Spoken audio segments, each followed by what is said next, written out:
Troublemakers who have come before us, may we listen deeply to your voice, and may we put our hands, hearts, and minds to work for you and for your kingdom. We pray in Jesus' name. Amen. A couple of weeks ago, we had a leadership retreat to talk about our goals for 2025.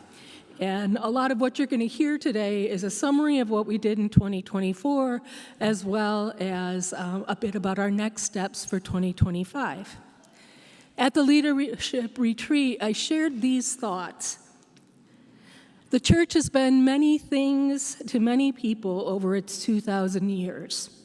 For a long time, it was a source of political power. It was a means to build an empire or a reason for leaders to rise or fall. It has been the source of amazing music and the inspiration for many of our most precious artworks. In the 1950s, it became a place for networking and building social capital. People went to church because everybody went to church. And in more recent years, people have come to church for different reasons: outstanding music, a community of learning and support, a place to raise moral kids. But none of these are the reason that the church first started. The church started as small bands of people who chose to live by the values and priorities Jesus taught them: to love one another, to help the poor, welcome the stranger, feed the hungry, care for the sick, lift the oppressed and marginalized, love each other. The church was countercultural because people made following Jesus the center of their lives rather than pledging their allegiance to the Roman Empire. The church, as we have known it, is quickly declining. The church we value and have put our time and energy and other resources into isn't likely to be around a lot longer. Let me tell you what I mean by that. I'm going to share a few statistics with you.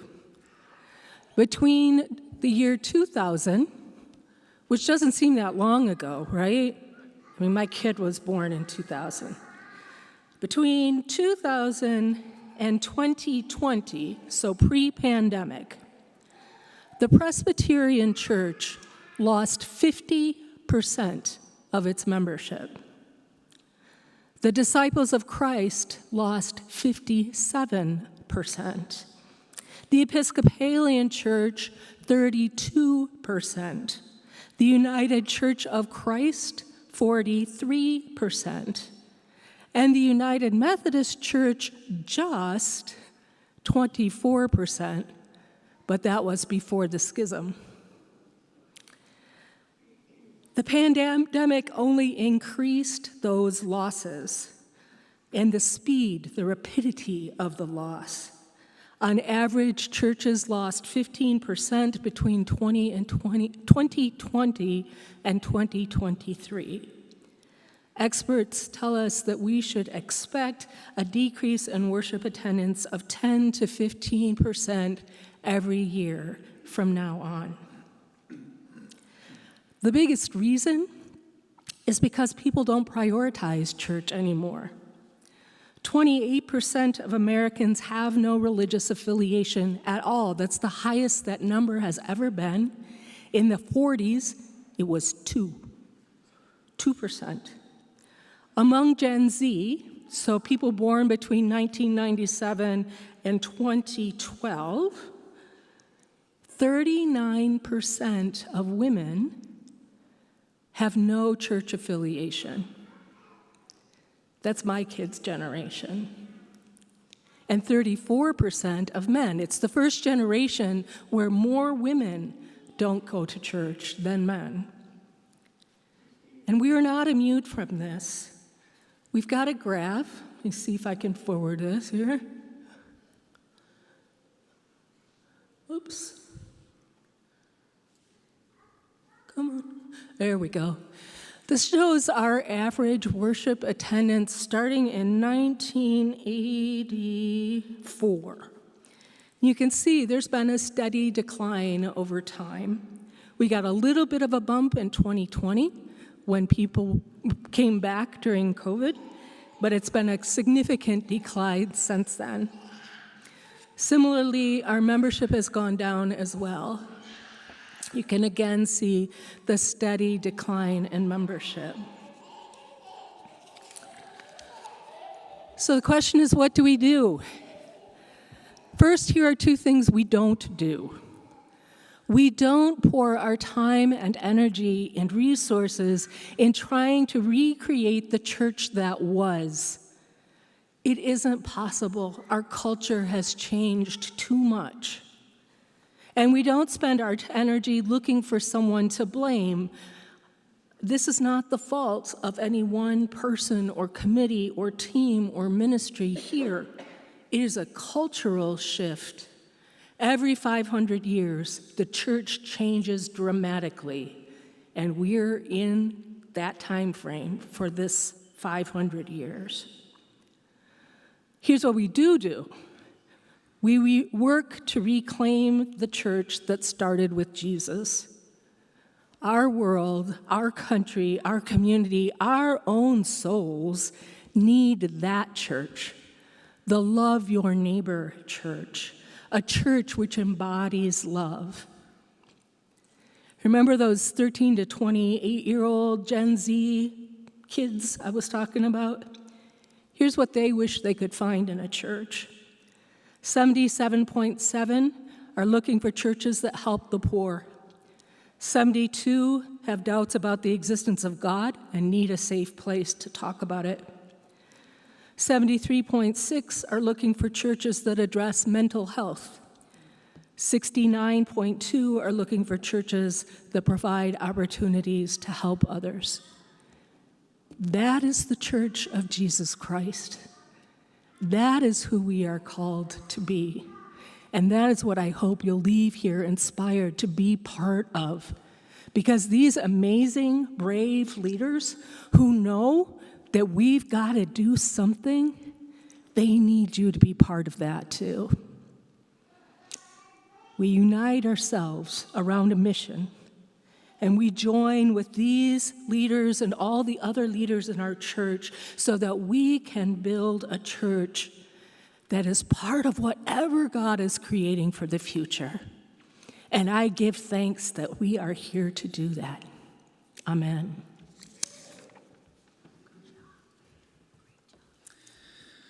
My name is Amy Bridges, and alongside John Kazar, I serve as one of two lay leaders as defined by the Book of Discipline in this church for you as a way to connect leadership and laity and clergy. I think it's worth pointing out that when we talk about what this church looks like, I am 55 years old, and with the exception of Jeneba, who is an elder millennial, I am the youngest one up here. Our agenda for this morning, if we want to switch to the agenda slide, I have it here too. Oh, I can do it, okay. There we go. Is true to our Methodist heritage. We have a timed agenda. We know what we want to share with you, and we want to share some of the ways that we are facing the hard decisions. In times like this, it would be easy to sort of cower in the corner and say, we want to do what is easy and what is familiar, but thanks to a strong leadership council and strong leadership council chairs, we are not doing that. So in each of our sections this morning, you will hear what has happened in the past year, and you will hear what is planned for the year to come. But make no mistake, we are not thinking about this 1 year at a time. We are looking at 5 years and 50 years to think about how we will be part of that shift. We are thinking about how we are going to shake things up and cause the good trouble.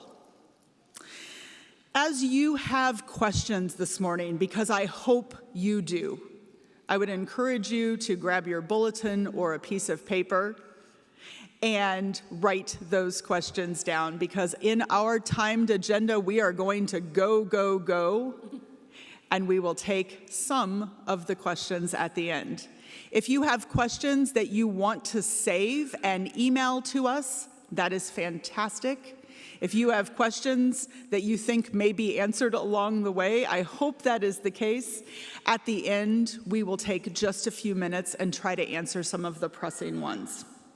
Thank you.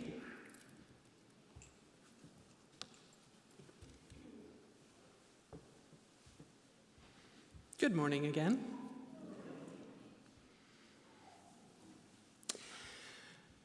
If you've forgotten in the last 20 minutes, I'm Jenna Bowaggy. Figured I'd help. And as associate pastor here, part of my job title and part of my work is to be looking ever outward, to look at how this church works within the community of Ann Arbor, within the community of Washtenaw County, within the community of Michigan, the nation, the world, and how it is that we are living into our Wesleyan heritage that says that social holiness and personal piety always come together, that we cannot do the work of worship within ourselves without the work of community building with each other, and vice versa, that they feed into each other. So a few things that we have been working on and a few things that we have accomplished are that our Justice League is a committee that was built in answer to the need within Methodist churches to have somebody who's keeping an eye on mission and somebody who is making sure that this church's missions are all in the same place so that we know what they need, that we know where they are staffing for people, what they are connecting to the community with, how we are being the church in the world. And part of the reality of the pandemic and then some of the things that came afterward is that got a little loose. And so we've spent the last year making sure that we understand what it is that that committee is doing, who is on it, where we're putting our resources. And one of the other things that is also true is that we have started to do shorter term mission work. So things like our Service Sunday last year, that was one day of going out and working at specific places all around the community, because not all mission are long-term missions, and not all missions are short-term missions. We recognize that mission comes in a multitude of varieties, and that service comes wherever it is that we are, and however it is that we're connected. Likewise, one of the things that we've been working on is recognizing that, yes, the Justice League is in charge of watching over how we do mission, but it is by no means the only group that can do that. So we've gotten together all of the heads of groups that we have. We have 60 plus different kinds of groups. And so now we know who is in charge, which is always helpful in an organization. And also so that we can have people who talk to each other to share resources, to say, hey, what are you doing for this? Hey, who are you using for this? Hey, how can we connect with each other? Whether it's simply to have a cup of coffee together or whether it's to go out and do a service project. So a lot of this past year has been building the foundation so that we are sure we know what that is. So moving forward, part of what's going to be done is, and what we're already working on, is taking that foundation and building on it. So some of it is going to be anchoring ourselves in the current mission work that we have. So the Habitat for Humanity House, so our partnership with Alpha House, our partnerships with various other things in the community, our work within ourselves with things like creation care, the core pieces, and you're going to be hearing more from the Justice League because they are now an official administrative committee of the church. So they are folded into the rock structure, as it were, our Methodist love of committees. And because they have that security, because they have a voice at the literal and metaphorical table, you're going to be hearing more about, here are the things that this church has historically done, here are the programs that are vibrant, that are living, here are the things that the community has asked us to do. Because it's very tempting sometimes to say, I see a need, we should fix it, rather than I see a need, who is already there, how can we support them? We're also having a conversation about the fact that this church has, for the last 20-ish years, had missions and operating budget in separate financial spaces. You'll hear more from the finance community later on in this particular conversation. But one of the things that we're talking about is bringing those back together to really have the full picture of what we are using our money for and how we are doing that together. That may not be where we're able to be right now, but it is part of the conversation. And as I said, there are going to be the specific one-off sort of connection points. Things like Advocacy Day, which you've heard us mention a couple of times, that's coming up in March. That is a conference-level initiative that we at FUMC are part of, and that I am on the committee for. So if you have questions about it, come ask me. I know some things. We are working this year toward helping those who have been in catastrophic car accidents and whose insurances have capped care. And we're working toward lifting that ability to cap that care. Other things that are coming up, Trans Day of Visibility is March 31st. We band together with about 4 other churches in the community to have a service to celebrate the trans people among us, especially now, to say that these too are God's beautiful creations. And our Pride involvement with Ann Arbor's Pride in August, we are going to be hosting the Crop Walk this fall, so keep your ears open for opportunities to be involved in that. We will be doing a service Sunday again this summer, date TBD, but we will be doing that again this summer and having that opportunity.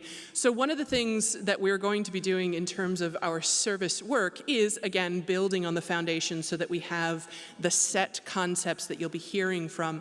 But it's also recognizing this is a time when the world is looking at the church and saying, will you do what you say is important? Can we trust you to be where you say that you would be?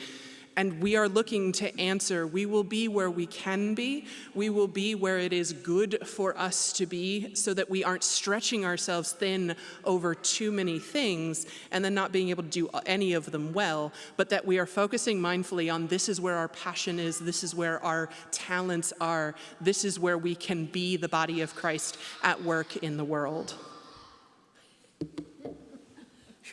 Okay.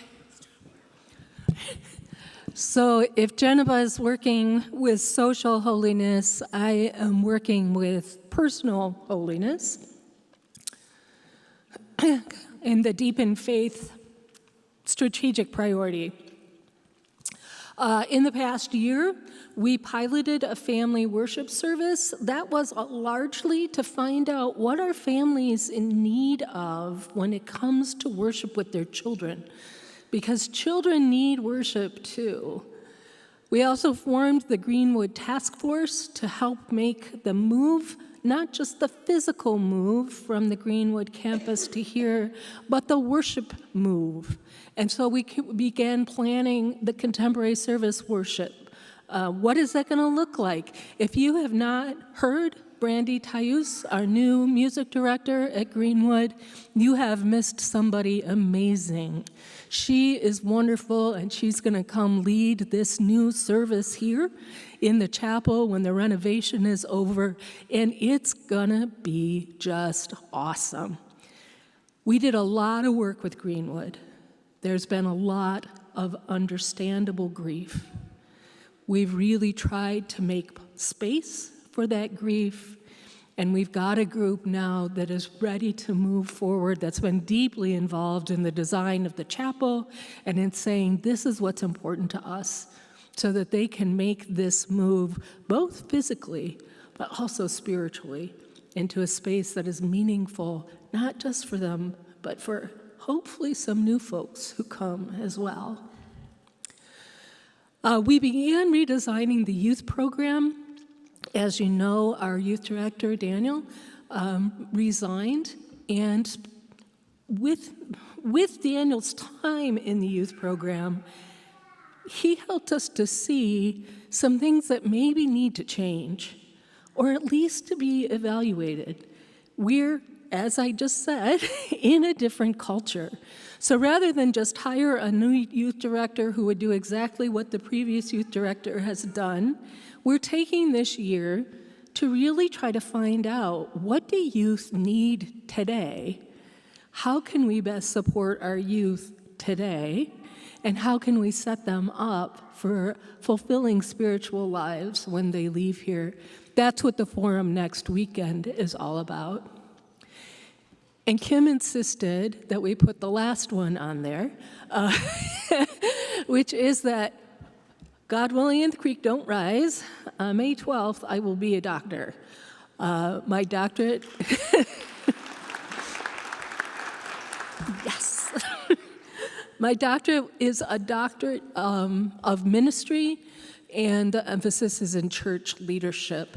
And I can't wait. I'm really ready to be done. So those are all things that we've been working on to deepen faith and to inspire personal growth in the coming year. We're going to continue working on the youth program and hire a youth director. We will launch that contemporary service in the chapel. We'll begin exploring the weekend worship and study schedule and whether what we're doing is meeting people's needs and inviting people in. And then we'll really focus on the character of Christ followers. As I said, I really believe our focus needs to be the church Jesus started, but we need to know what that means and what that looks like. I'm not going to use the dreaded discipleship word. People don't like that word, right up with evangelism. But I will say we'll be focusing a lot on who was Jesus, what did he teach us, how do we do that in our world today. Thank you.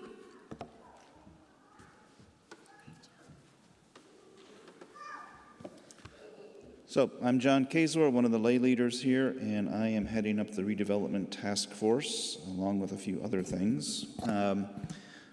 So I want to just talk a little bit about where we are on our efforts to, if I can move this forward, reimagine, redevelop our church. So I want to go back to the why. Why are we doing this before I go into what we've done and what we're trying to do this year. So in 2022, 2023, you might remember we had a lot of meetings and discussions about our facilities and putting together a strategic plan for what we're going to do with our facilities. Out of that came 4 key initiatives. One of them was to initiate the process of transforming the downtown property into a more welcoming space. We're working on that. People identified we need community gathering spaces. We need to engage with the community. We need a design that invites the community into our space, gives them reason to come here. We need to generate revenue to support the church operations.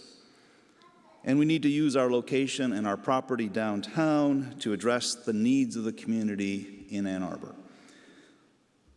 When we held listening sessions in 2023, one of the feedbacks we got was the church needs to care for the people, and the people are downtown. So that's why people also expressed an interest in staying downtown rather than selling the property and moving out into the fringe of the town. The second initiative was to invest in the growth of the Greenwood community in a new, intimate, and accessible setting. That is moving forward with the chapel redesign that will be completed hopefully by April of this year. The third was to initiate and enliven the online experience and to grow that community.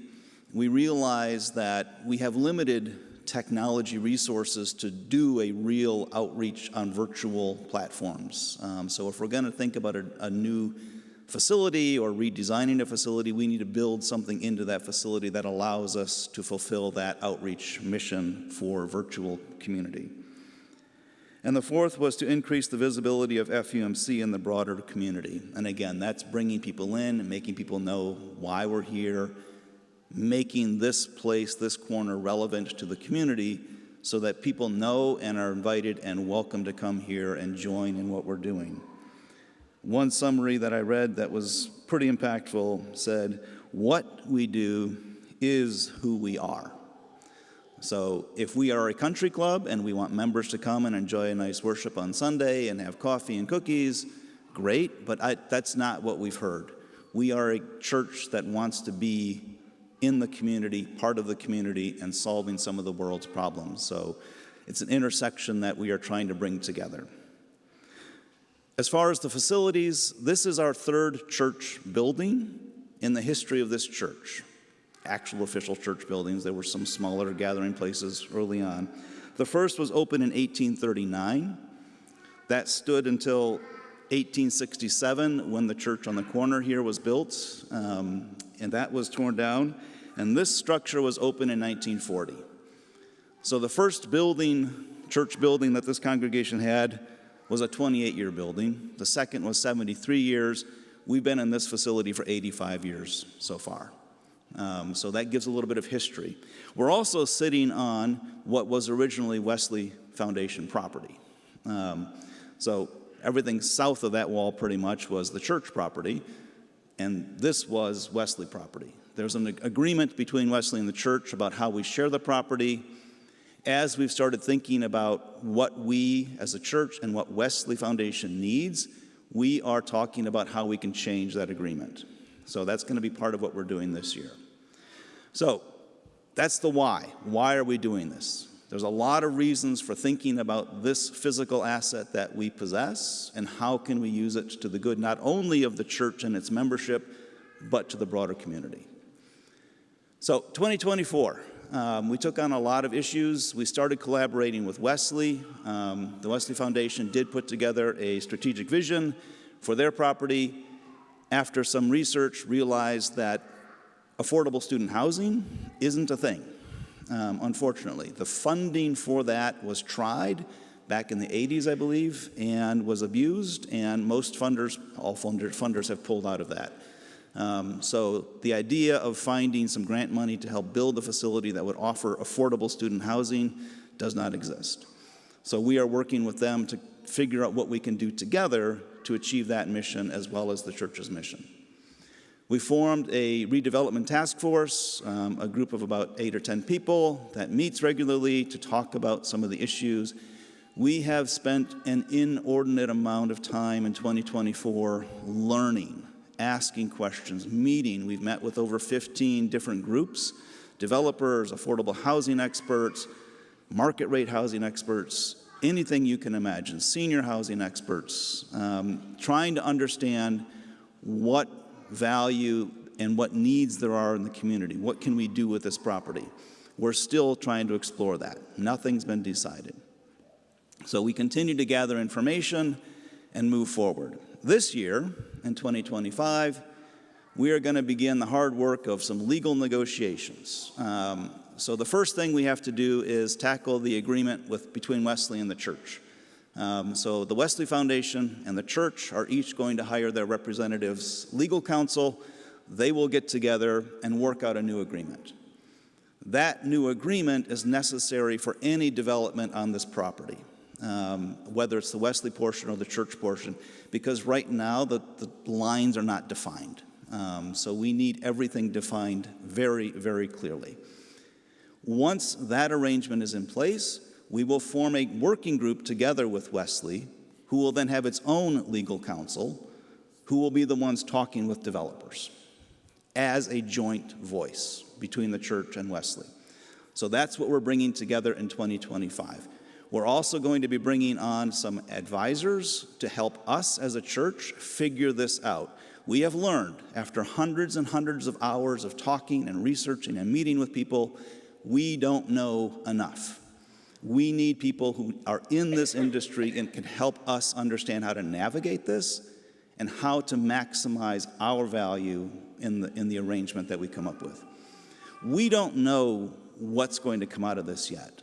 The congregation will be invited to participate in that as we get closer to figuring out what's possible. There are things with the conference we're still working out, like can we sign a 99-year lease with a developer? That is not in the Book of Discipline. We're trying to figure it out. So there's lots of options there to discuss. As we get through this, we will be coming back to the congregation with, we need your input.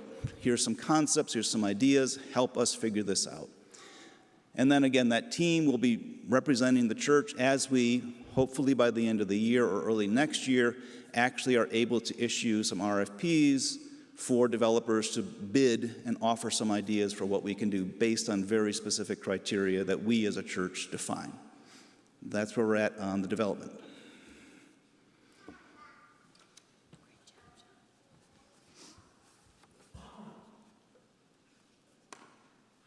Okay, I'm going to speak. Hello, I'm Ann Cox, Chair of Trustees, and I'm going to speak about how we are endeavoring to reimagine our facilities, which is a very exciting thing. So this is an upturn in our conversation to talk about possibilities. So the three items that I'm going to address are the Greenwood sale, which is in progress, our new chapel, which is very exciting, and also about our sanctuary here in the pews that you're now sitting in. Oops, it's touchy.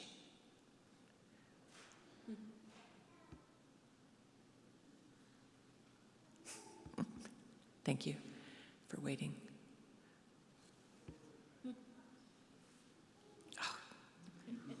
Okay, here we go. So the first thing is that currently we are working on the chapel. In the fall, we did some pre-abatement demolition and some abatement because we had some asbestos-containing tile in there. And that was officially abated by a contractor, and we had to do some tearing up of floor and taking out a few walls. So we did a little tour before Christmas for a few of you to go in there and see that. It's kind of exciting because you can begin to see how the space is opening up. So that's in progress. What's going to happen soon is we've hired a construction manager, JS Vig Contractors, and we have signed a contract with them now. We've gotten the budget approved. We've looked at it with finance and trustees and leadership council, and we are all set to now move forward. Tomorrow, actually, we're starting the official construction project. We had a construction kickoff meeting this past week, so we are at a go point for this. We would expect the construction to be about a 2-month period. There will be some long lead items like doors that will take a little bit longer to come, so we'll have some temporary doors in place. But we expect to be in there by April for sure, which is April 20th for Easter. So we hope to finish by the end of March and be able to do the move over from Greenwood.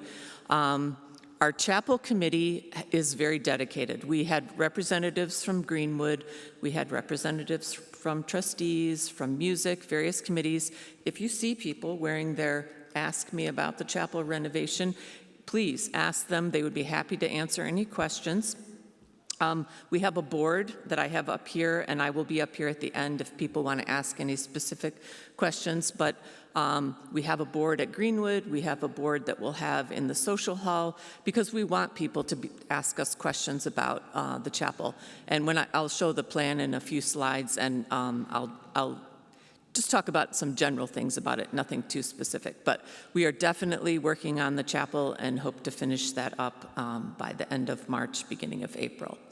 The Greenwood sale, we have a full price offer. We have a backup offer.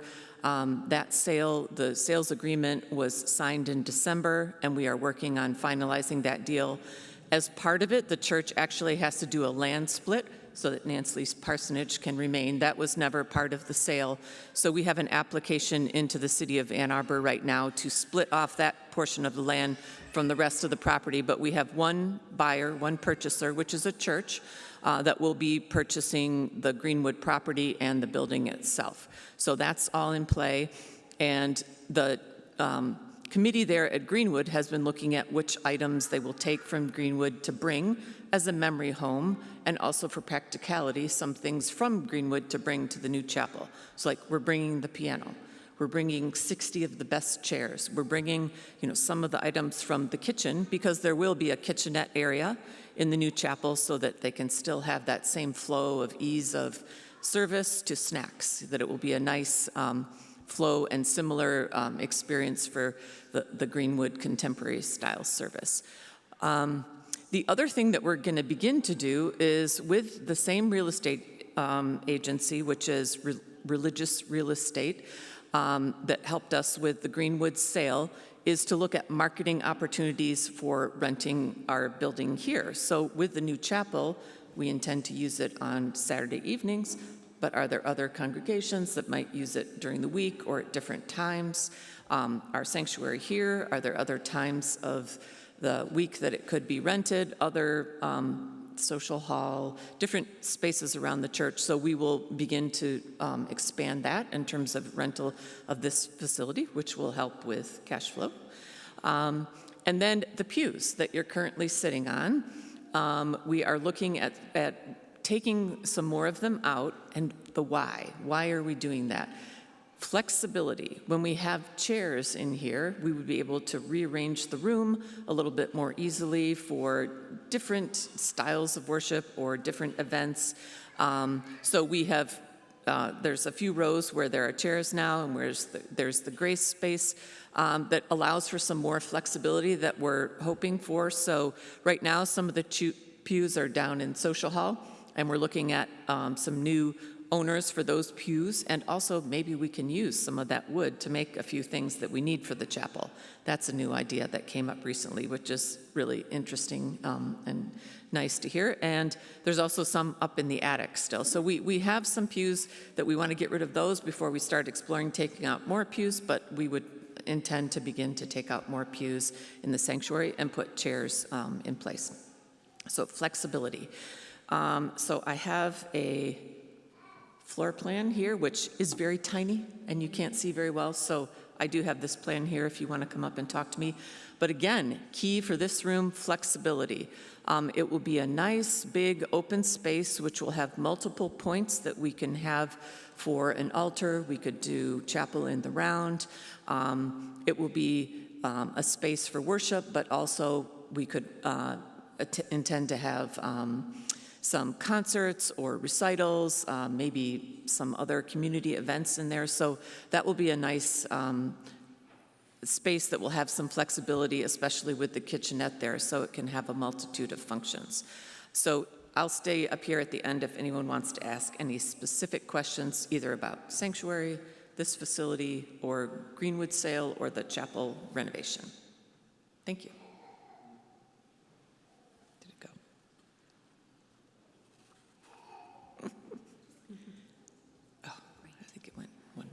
There you go. Okay. Hello, I'm Kim Garver, and I am one of the co-chairs of the Leadership Committee and also one of the co-chairs of the Communications and Marketing team, along with Jessica Allison, our other chair, who is our staff communications expert. Two things. Please deposit your dirty cups in the gray bins on the chairs near the exits to help our coffee team. And the other thing is that we know this is a lot of information. There will be an email coming out with a link to the recording, a link to the slide deck, and a link to a Q&A document, because I have a feeling we won't be getting to quite everything. I don't know about you, but I'm feeling pretty exhausted over these last couple weeks. By a show of hands, how many of you are feeling the same? Yeah.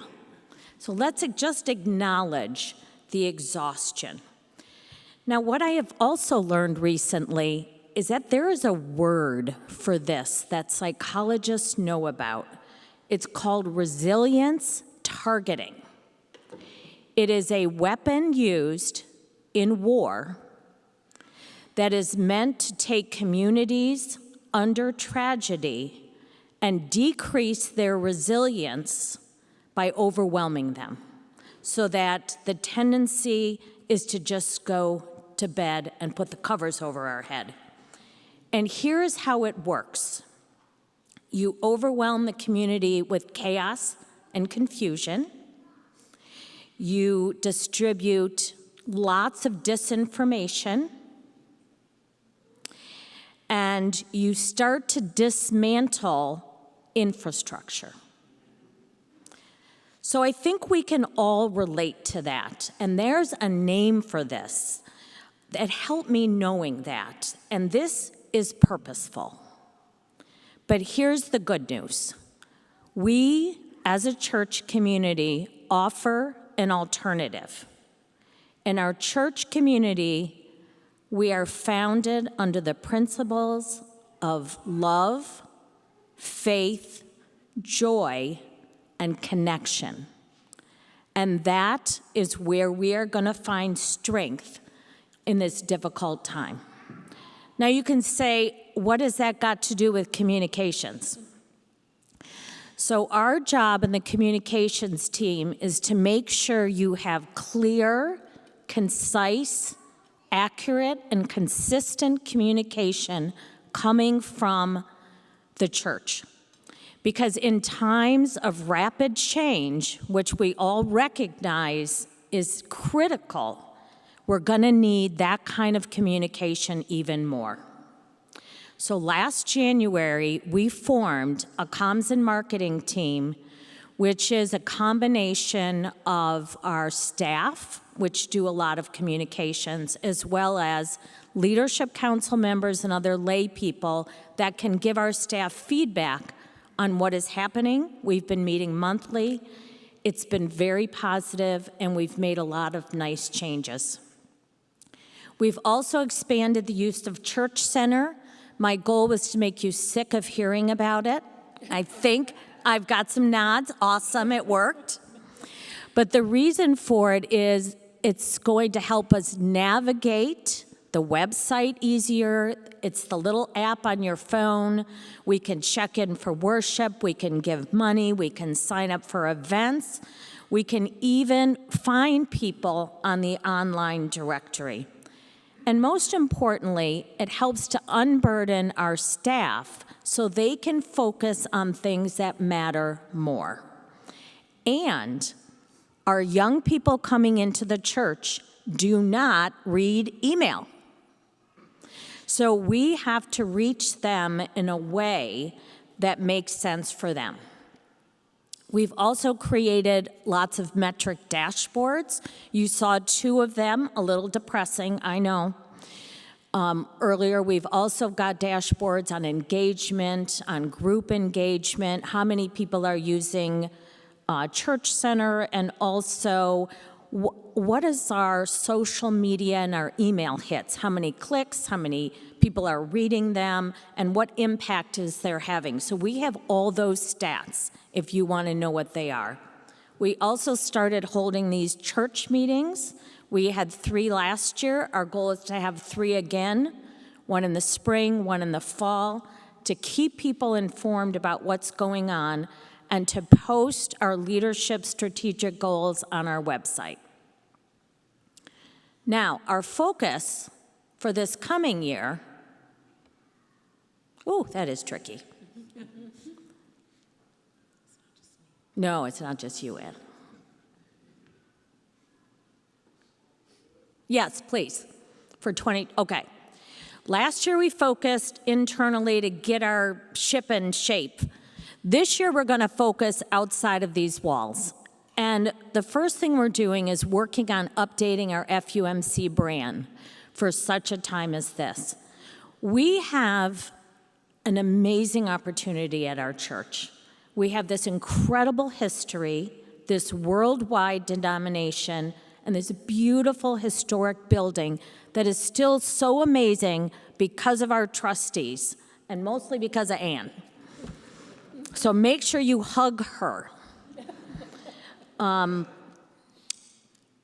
we're going to get out to the world a more unified message about who we are and what we stand for. You will be part of that process. Look for that information this year. We are also expanding our marketing. We've initiated with a church marketing group an audit of our communications practices. They're going to give us a report card on what we do well and what we can do better in the future. We are looking forward to that, to finding out from an outside shopper perspective what we can do. And we're really excited, our AV team, which is incredible, and continues to duct tape our old equipment together After the sale of Greenwood, which you know we can only use those proceeds for capital improvements, we are going to take some of that money, and the AV team has already working on creating new screens that are closer, TV screens for the balcony, and an updated sound system. Amen. Thank you. So if you have any questions, concerns, suggestions, complaints, or just want to yell at somebody, have at it. Come find me. And guess what? I'm in the directory online on Church Center, so use that. Okay. You could advance that. All right, finance, thank you.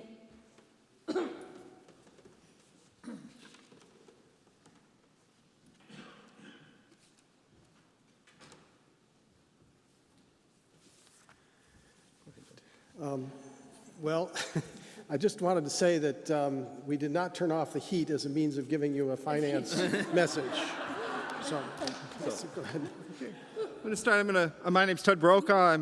John and I co-chair finance together, and I'm going to give you a little summary of where we're at right now, and then some thoughts for 2025. And oh yeah, and John, you can run the clicker since I wouldn't figure it out. I don't know if I can. I don't know if we can or not. There it goes. So anyhow, so we have some good news and some maybe not quite as good news. So for 2024, we're doing better than we thought we would when we wrote a budget back last May. So that's very good. And by about $25,000, we anticipated a deficit of, and I'm going to use round numbers here, about 47 right now, and we're more in the 25 range. So that's very good. So we basically had a $25,000 deficit. And I'm rounding, so put a little ish behind that. The other news, though, was that coming out of Christmas time last year, we had a surplus of $67,000. This year, we have a deficit of 28.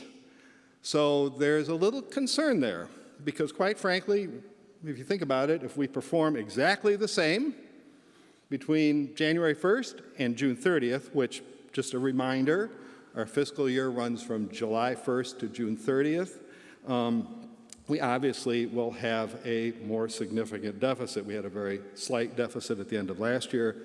If we perform exactly the same, obviously we'll have a larger deficit. So that was one of the concerns. As we begin to look forward to writing a budget for fiscal year 2025, which of course would begin on July 1, actually would be 26, but that's another story. Currently pledging, we are basically on track with prior years, okay? So the other thing, as Ann has already discussed, is the sale of Greenwood. After the chapel renovation is paid for, and as Kim brought up some of the changes to the AV system, one of the other things we might be using that money for, we probably will, but it's there, I don't want to say we will with certainty at this moment, is retire the existing mortgage on this building from the renovation that was done, what, 20 years ago? Yeah, before my time coming back as well. So, long time ago. So that would save us about $140,000 a year in cash. So that will also be very helpful. The last thing I'd bring out is, of course, we had a wonderful participatory budget event last week that John is going to speak to in a moment. And we will certainly be having another meeting in the next week or two. Actually, it's a week from Tuesday. And we'll be discussing some of the outcome from that. And we'll be listening to the input we got during that process as we begin to develop a 2025 budget, remembering that some of it we might be able to do, some of it we might not be able to do, but we certainly appreciated that input.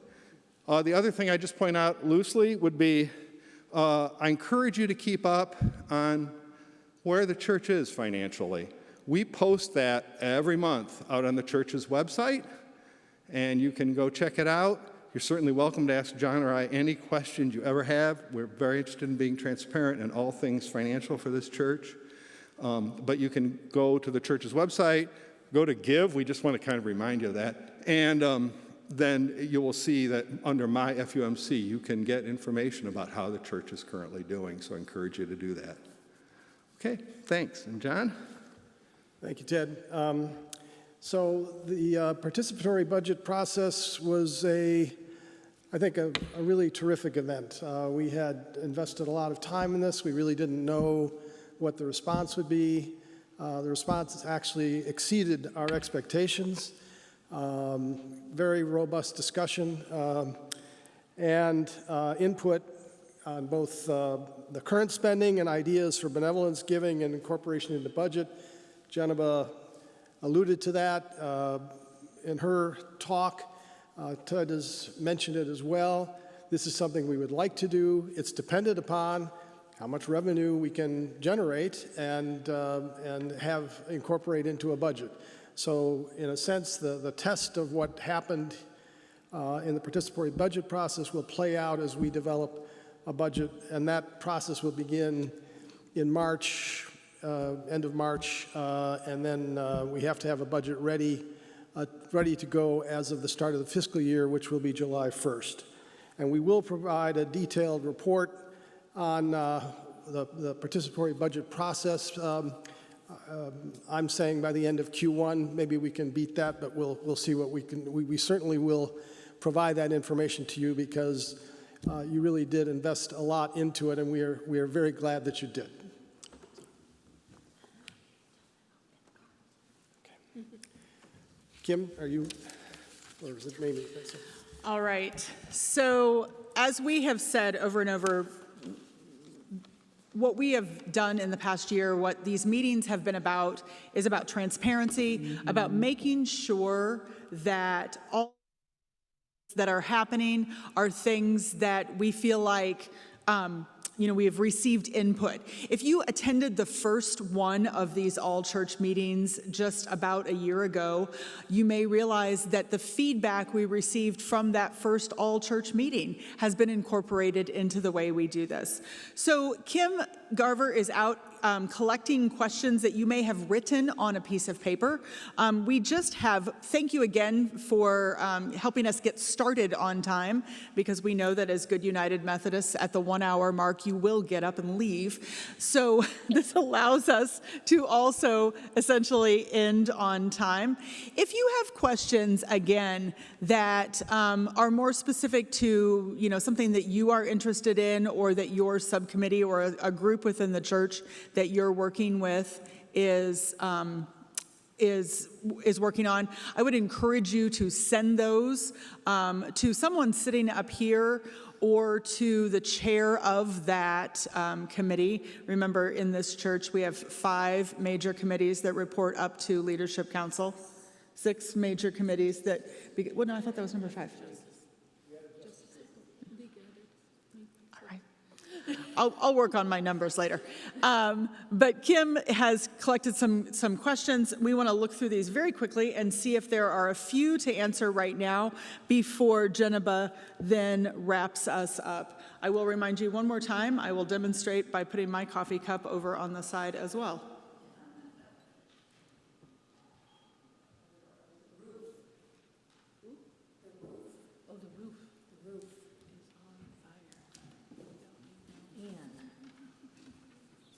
Nancy's thesis, great. Nice. Chapel. Oh, question about the Question raised about the sale of Greenwood, and can we use that to pay off the mortgage?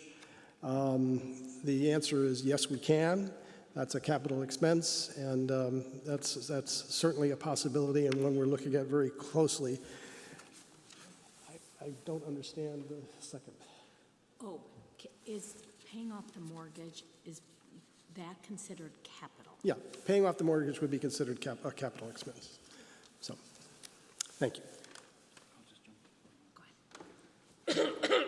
Just had one question. What is the current agreement with Wesley? So real quick, in 1939, the church and the Wesley Foundation signed an agreement that said they granted to the church use of the property up to essentially the north wall of the sanctuary. And again, most of the sanctuary is built on what was formerly Wesley property. The agreement written back then, 85 years ago, says that if the property is sold, the proceeds of the sale go back to the original proportions of land ownership, which essentially means the church would get 1/3 and the Wesley Foundation would get 2/3. That's what it says in terms of that agreement. There's other words about other things, but that's really what's constraining us from just an outright sale. And also, the proceeds that we might get from selling would not be enough to buy property and build another church. Just not going to happen.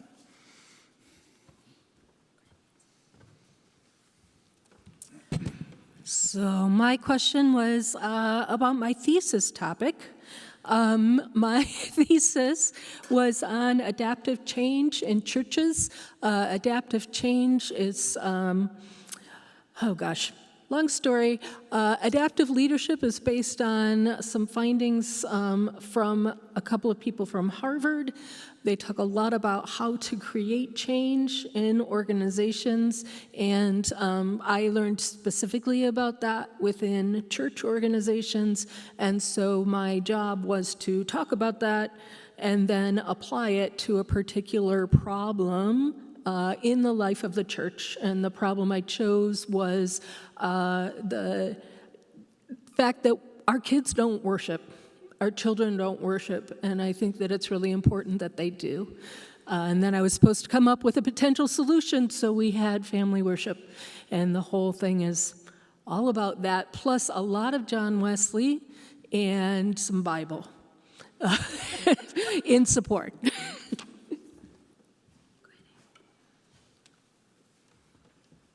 All right, I have 3 questions here. The first is about our roof over this sanctuary. We have many different roofs. We have flat roofs and we have pitched roofs. The pitched roof here is covered with slate, which is a 100-year building material. So we're not quite to the end of the life of the slate roof yet, and we maintain it every year. We try to replace tiles as they come down. So the question is, this will need replacement at some time, and has this significant expense been factored into discussions? So we don't have a specific plan to replace it at any point in time, but as we redevelop our property, we would consider whether, this structure would be reclad with new stainless steel, or would we put, solar panels on it or something new? There are very nice new modern building materials that look a lot like slate.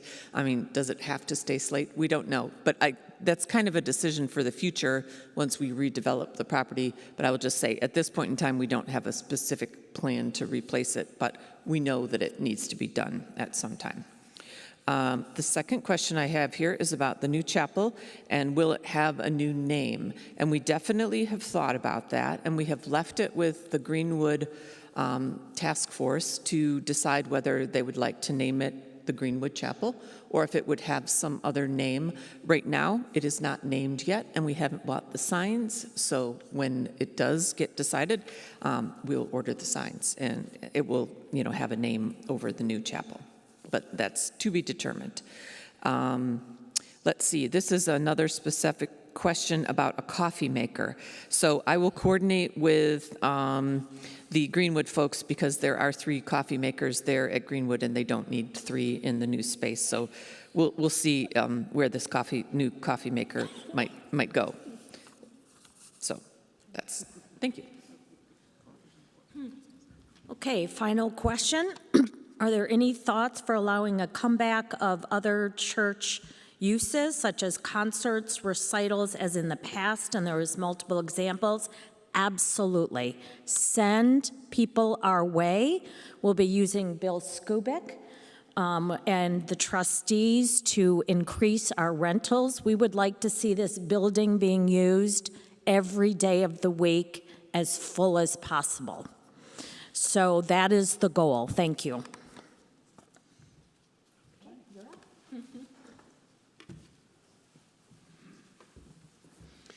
We are aware as the leadership that was an info dump.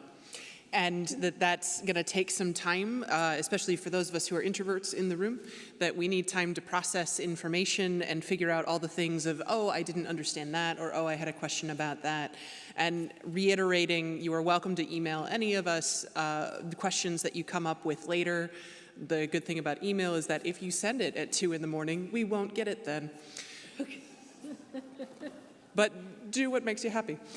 So thank you for your time. Thank you for your energy. Thank you for your commitment to this community. We are the body of Christ together. It is no one person who can do the work of the church alone, which is why God calls all of us. So if you would join me in prayer. Holy One, we thank you for the opportunity to be yours, to be your people, to be your church, to be faithful in all the ways that we are still discovering. We thank you for being among us, for moving through us, for encouraging us to keep walking, to keep believing, to keep loving, even on the days, and especially on the days when it seems like so much. Bless our work, Lord, as we dedicate it to you, as we step forward in the name of your Son, the Christ, who said that this is the body together, and this is the changing of the world. Amen.